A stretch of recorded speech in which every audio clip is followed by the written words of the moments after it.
The global temperature had been rising non-stop, and it looked like there was no stopping it. The world was being industrialized more and more every single day, causing the temperatures to rise even more. There were more greenhouse gases being released into the atmosphere than the Earth could intake. It was the year 2015 when the global land temperature reached an all-time high of 1.33 degrees Celsius. During this time, many people around the world had an anthropocentric view of the environment.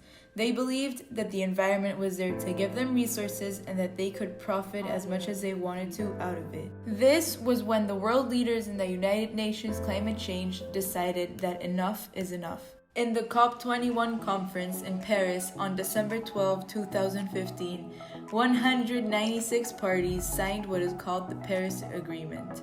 The ultimate goal of this agreement is to limit global warming to below 2 degrees Celsius in order to be able to aid climate change and not allow it to become a problem. This agreement was split into 4 5-year cycles that increasingly get more ambitious in actions taken to minimize greenhouse gas production, which in turn will reduce climate change.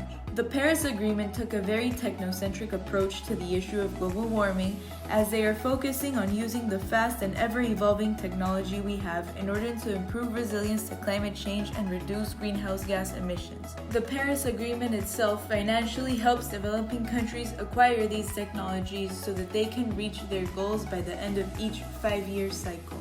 The Paris Agreement has ever since changed the vision of a large part of the global population, as it is the first legally binding document that has made many countries unite to fight for one same cause, which is climate change.